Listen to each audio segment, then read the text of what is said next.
Hi, I'm Mike Beliveau, and as you guys know, the topic of this channel is historical weapons. And usually we're time traveling back to the 18th or the 19th century to talk about them. But today I want to visit the 20th century. And I guess it kind of surprises me that the 20th century now has to be considered a part of history, because for me, it's where I lived my life. I think of it as civics. But I realize that for probably quite a few of you watching this, the 20th century is not even a memory for you. And many of you probably weren't even born during the 20th century. We're almost a quarter of the way into the 21st century now. So that makes the 20th century, I think, a legitimate topic of discussion for historic firearms. And what I want to talk about today is something I noticed kind of a real lack of coverage on YouTube about, which are frame designations for Colt's 20th century double-action revolvers. Now, there's plenty of stuff on Smith & Wessons. And I think most everybody who's a revolver enthusiast knows that Smith & Wesson has small, medium, and large frame revolvers, and they designate those the J frame, the K and now the L frame, and the N frame for smallest to largest, and it's pretty straightforward. Now, Colt also uses letter designations for their frames, but for some reason I couldn't find a single video on YouTube that covered that. And I thought maybe I would fill in that gap right now. So that's what we're going to talk about today. 20th century double-action revolvers and what their frame designations are. And that can be important if you're looking for, say, a holster on the used market. You'll want to know, does a police positive fit in an official police holster or vice versa? And the answer in the back of the book is they do not. So you'll want to know what frame sizes those are so you can match them up. So let's kind of go through it. Now, the first thing to point out is for both Smith & Wesson and Colt, those letter designations that we're familiar with, they were not used until after World War II. Before then, they had different ways of designating their frame. Colt designated frames usually by the caliber that the frame was initially developed for, and sometimes they did it by the name of the gun. So you'll get the single action Army frame as a for instance for their single action frame. But after World War II, they went to the letter designations, and because most of the pre-war models continued on as post-war models, it's pretty easy to backfit the frame designations all the way back to the beginning of time. And that's true except in two models that did not make it past World War II. And I'll start off by talking about those, and then we can talk about the others that have a great deal of commonality. So in 1898, Colt introduced its new service line of revolvers. And this was a large frame. All right, so this was the successor to the 1878 double-action revolver. And it was the double-action corollary to the single-action Colt Army revolver. So this large frame, which was called the New Service Frame by Colt, was chambered in a variety of large calibers, from 45 Colt, 4440, 476 Ely, 455 Webley, all the biggies, and even some of the small ones. And it was a massive gun, very, very huge gun. And a great gun. But during World War II, Colt needed the room that the tooling took up. They did not really expect that this was going to be a gun that was going to be demanded in the post-war years. They saw the .38 Special as being the main caliber that they'd be supporting in the post-war years. So they scrapped the tooling in favor of other things they needed to produce for the war effort. So this gun did not survive past World War II. So there's no letter designation for this frame. Now we're going to revisit this at the end of our discussion because it's actually going to have some significance again. So the new service was made in in 4 model designations. The new service, the U.S. model 1909, the U.S. model 1917, which was a 45 ACP version, and the shooting master. So those are Colt's large frame revolvers until 1990, so we'll be back to this subject later. The other revolver that did not make it past the Second World War was the Colt Police Positive 32 caliber frame. Now this is kind of interesting and maybe a little bit confusing. There were 2 frames for the Police Positive made. This one is the 32 caliber, and this gun was chambered in 32 caliber Smith & Wesson and in 38 Smith & Wesson. But there's another Police Positive, and that was called the Police Positive Special, and that was chambered in 38 Special. But 38 Special was too long to fit in the cylinder, so the frame and the cylinder had to be lengthened slightly to accommodate the 38 Special. Other than that, it's all the same action parts, the same grips, everything else applies. And they continued to call it the Police Positive. Well, this gun, the 32 frame, did not make it beyond the war. But the 38 frame, as it was called, Police Positive Special, did. And that became the basis of Colt's D-frame revolver line. And Colt's D-frame revolver line is their small frame line. And that's what we're going to discuss right now. That lengthened Police Positive Special frame became the precursor of the Colt D-frame. And that gun was a very popular gun. The Police Positive Special, I think over 700,000 of them were made. It was a huge seller for Colt. But it formed the basis of all of the D-frame revolvers to follow, like this 1970s version, Colt Cobra. So most of Colt's snubbies use this D-frame, also known as their 38 frame. And a great deal of Colt guns, some really classics, use the D-frame. The D-frames were the most popular line of revolvers manufactured by Colt in the 20th century, mainly because it was a small frame and it covered most of their snub-nose models.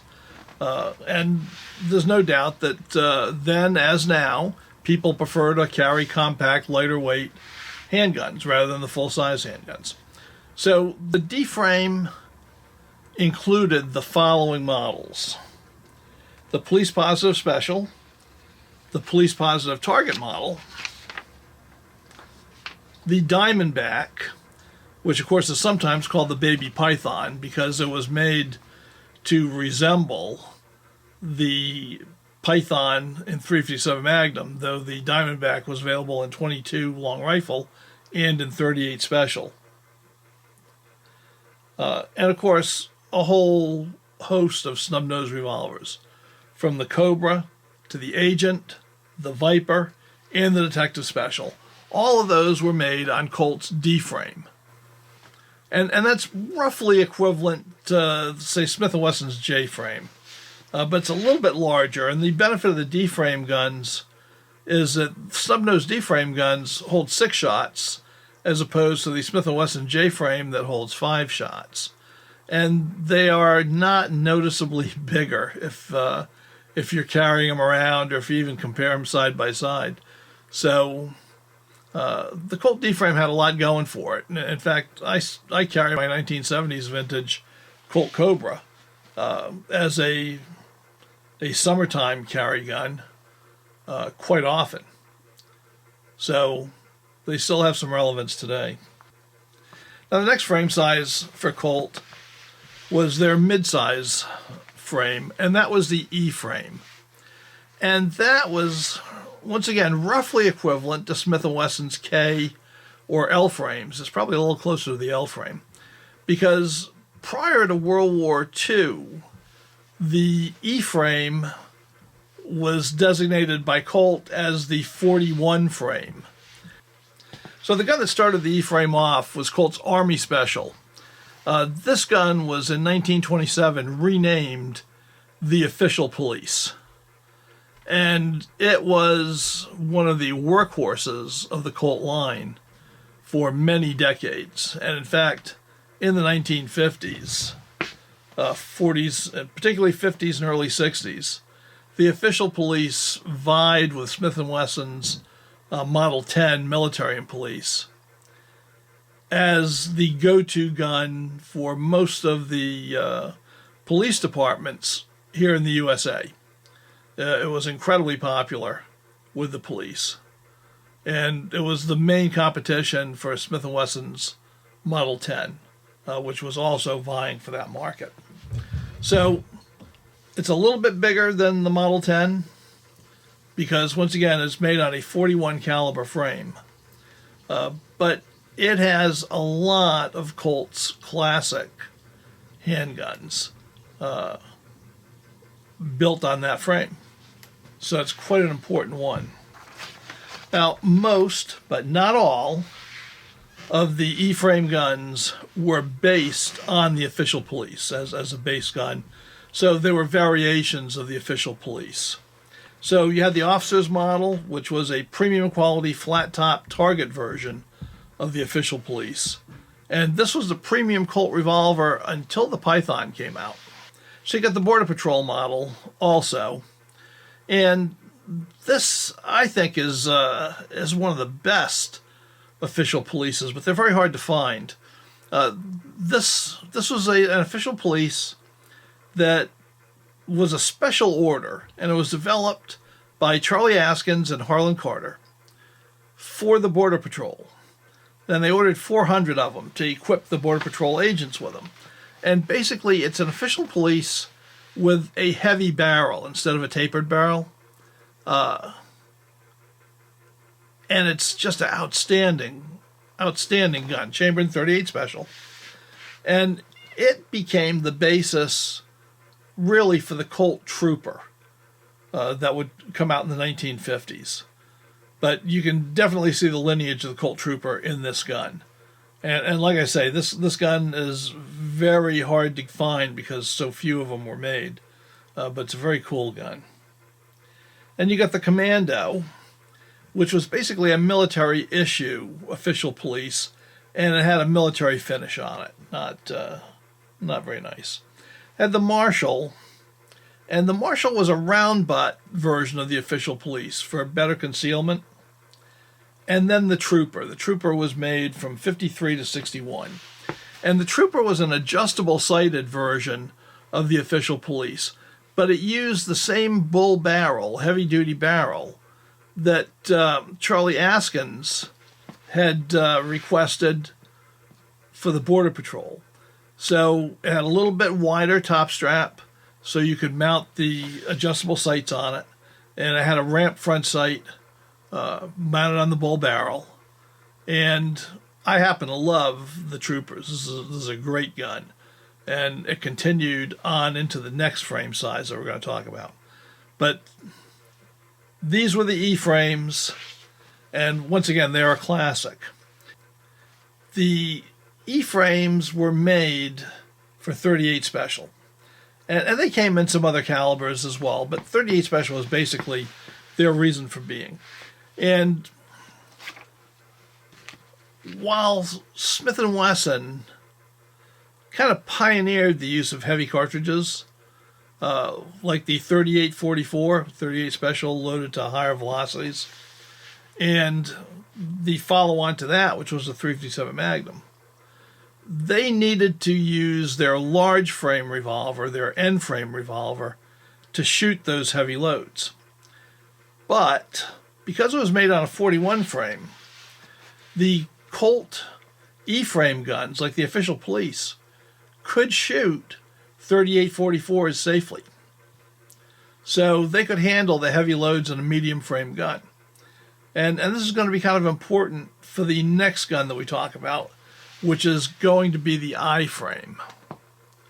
And the I-frame is actually exactly the same as the E-frame, except the E-frame guns use a hammer-mounted firing pin, and the I-frame guns use a frame-mounted firing pin. Other than that, the same. But there are some subtle non-visual differences, because here's what happened. And they expected that the .357 Magnum was going to remain a niche cartridge with hunters. And they weren't really interested in that. They were interested in the police market and the self-defense market. And they thought that .38 Special was going to be it. That was going to be the be-all and end-all. So they didn't develop a .357 Magnum. And they were surprised by how well Smith & Wesson's .357 Magnum gun sold. The Model 27, Model 28, they were getting to be in high demand by law enforcement agencies and consumers. So Colt thought they've got to get a .357 Magnum out. And of course, as I said, Smith & Wesson made theirs on their end frame, so it could handle the pressures of .357 Magnum. But Colt didn't have a large frame revolver anymore because they had discontinued the new service and they got rid of the tooling. So they couldn't take a new service and bore it out for .357 Magnum, which I have no doubt they would have if they could have got away with it. So they were going to be stuck with designing basically a whole new gun. But they thought, the official police is built on a .41 caliber frame. If we heat treat that, make a few little changes, heat treat it differently, we know it can stand .38-44 rounds. We think we can make one that'll stand up to .357 Magnum rounds. And that's what they did. And that became the I-frame, which is essentially the same gun as official police, but to handle the increased pressures, they put a spring-loaded frame-mounted firing pin instead of the hammer-mounted firing pin, and they heat-treated the steel to make it stronger. And that's it. And that became the I-frame. That basically revolutionized the handgun market because those I-frame guns could handle .357 Magnum, but they were in a medium-sized frame. They were basically a little bit bigger than a K-frame, like this Python. So they were lighter to carry. They were faster handling than the big end-frame guns that Smith & Wesson was using for its .357 Magnum. And that had the public clamoring for mid-size .357 Magnum guns. And eventually that's what led Smith & Wesson, at the urging of Bill Jordan, to develop the Model 19 Combat Masterpiece, which was a K-frame .357 Magnum gun. And it became the best-selling .357 Magnum that Smith & Wesson had for decades. An excellent gun. But Colt got there first with the medium frames, and they really enjoyed a position where they were making some sales. So the first medium frame I-frame guns were pretty much official police that were made for .357 Magnum. And one of the big differences is, instead of taking the fixed-sighted official police, Colt worked with the Colt Trooper, which was the official police that had adjustable sights. Because Colt intelligently assumed that people that went with .357 Magnum were probably going to want to have the adjustable sights. Because one of the great features of .357 Magnum guns is that they can shoot .38 Special and .357 Magnum. So you can practice with .38 Special, and you can carry, for serious purposes, .357 Magnum. So you can adjust your sights for practice and for carry, and you can set sights for different loads. And they thought that was a wave of the future, and they were quite right. So they came out with the Trooper 357. And basically, it was a phenomenal gun. Heavy barrel, double action with adjustable sights. This is mine. And I absolutely love it. So it's beautifully balanced. It shoots like a dream. It's a great gun. In addition to that, they came out with the Colt 357. And the 357 had trooper styling, if you will. It had the exposed ejector rod, like we're used to, heavier barrel, adjustable sights, but this was a Swiss watch of handguns. This was the premier Colt revolver prior to the Python. So it had the beautiful royal blue finish, very highly polished. The action was tuned to within an inch of its life. It had the beaver tail target style hammer, the target trigger, target grips, and it was just a phenomenal jewel of a gun. But that was soon supplanted by probably the most famous double action that Colts ever made. And that's this guy, the Colt Python. This is built on the I-frame. This was the premium double action revolver for the last half of the 20th century. Mine is a 6-inch Colt Royal Blue. The finish is to die for on this. The action is as smooth as silk. It is one of the finest 6 guns ever made. I've never shot a Korth, which costs thousands and thousands, but I'd find it hard to believe there would be any better than a Python. These guns were absolutely phenomenal, and they set the standard for all double action revolvers for years to come. And this was really the ultimate of the I-frame line. And when most double action revolvers had dropped out of the Colt catalog, this remained. So anyway, one of the greatest revolvers of all time, Colt Python, is an I-frame. And of course, the 357 Magnum, with the unshrouded, unlugged barrel, that was eventually dropped because people didn't want to pay a premium price for that gun if they could buy the Python, which was so much cooler. So just to recap, there were 3 revolvers based on the Colt I-frame: the Trooper 357, the 357 Magnum, and the Python. Right, that brings us, well, I should say, once we get past this guy and the I-frame, we have left what I would call classic territory, because the I-frame, D-frame, E-frame, those are the guns that most people think about when they think about, say, collectible Colts. Now, there were several other frames. I'm going to go through them. Because the problem Colt had as it got into the 1960s is that guns like this were getting too expensive to produce. Even guns like this Ham and Eggs, Ham and Eggs Official Police, right, that they were marketing for law enforcement and kind of at the lower end, entry level gun for consumers. Those were just becoming too hard to produce for a price that people were willing to pay. And the problem really was that all Colts required a great deal of hand fitting for the actions to run smooth.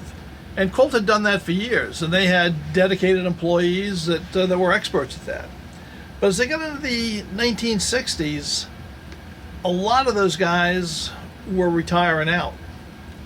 And they didn't have a lot of young guys coming in to fill in behind them. And the ones that were coming in wanted a lot more money for those skills because it took years to develop the skills to be able to tune those guns. And they felt that deserved some recompense. So Colt was finding it very hard to produce their classic guns, the D-frame, the E-frame, the I-frame guns, for a price that consumers wanted to pay. And in the 1960s, they went to look for another way. and they found it with what they called the Mark III line. And the Mark III line was based on what Colt called the J-frame. So Smith & Wesson J-frame is their small frame gun. The Colt Mark III line J-frames are a mid-size frame gun, like the E and the I frames, basically. But the difference is the way the guns were made. And the styling. I mean, the Mark III, say the Trooper Mark III, and one of the problems I have to say that Colt had is they kept all the names from the E-frame guns, basically, on the Mark III J-frame guns, right? So they had Troopers, they had Official Police, they had, all these things, Colt Trooper Mark III. The problem they ran into is they tried some different technologies. They used a sintered metal technology for the action parts. And sintered metal basically is like a compressed powdered metal. Instead of, say, a melted and forged metal, or cast or forged, sintered metal is compacted at great pressure into a solid from a powder. And people just didn't trust it. And in point of fact, the action was a little bit rougher than Colt would be used to. But the Mark III guns, I think, were fine guns. Now, they did style them to look just like the Smith & Wesson Model 19, which, kind of lets you know where their heads were. But they were fine guns, but they didn't sell well. And I think part of the reason for that is, well, let me say this another way. I think that if the Mark III Colts, that same gun, had been produced by Ivor Johnson or Harrington and Richardson, they would have sold like hotcakes. But because they were made by Colt, a lot of Colt consumers had the impression that Colt was just lower in the quality and cutting corners. That these were guns that could be thrown together, without the hand fitting and without the classic action that they expected on a Colt, right? So what they really wanted a Colt at Smith & Wesson prices, and Colt couldn't deliver that, and unless they changed their way of manufacturing. But then the public wasn't happy with the way they manufactured them. They wanted a Python basically at a Model 19 price. So they didn't sell that well.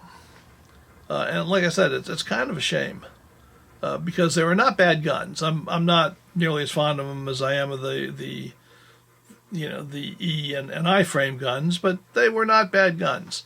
And I think as time goes on, they'll be more collectible in the future. At the moment, they're really not as collectible as certainly as the Pythons or the Diamondbacks or Cobras or things like that. But I think time will tell that they will be. So when we got the J-frame, we're talking about the following guns: the Trooper Mark III, the Lawman Mark III, the Metropolitan Police Mark III, the Officer's Match Model Mark III, the Official Police Mark III, and the Border Patrol Mark III. And like I say, the public kind of thought these were lower quality clones of the guns that they loved, and they kind of stayed away from them. So, in 1982, and I should also point out, by the way, Colt got these out about 69. In 72, Ruger came out with a Security 6, which set a whole new standard for quality at a low price for double action revolvers, and really put the kibosh on these J-frames doing well. Because people thought, if I'm going to get like cast parts, that sort of thing, I might as well get a Ruger, because I know they can do that well. And I just get the feeling that Colt is trying to cheap me out. So I know it's crazy, but people think that way. So Colt discontinued the J-frame stuff. They went to what they call the V-frame. And the V-frame was really based pretty closely on the Mark III series, but they did change the lock work. In fact, they went to an investment cast lock work instead of the sintered metal because that had kind of gotten a bad rap. These guns were not very popular. The line only lasted for 3 years.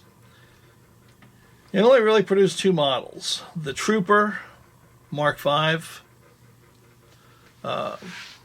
which was really the whole purpose for making this. And the other model, which actually became a little bit of a classic, even though it really didn't do that well, but it lives on in the 21st century, which was the King Cobra. So that was their new snazzy medium frame double action 357 Magnum, the King Cobra.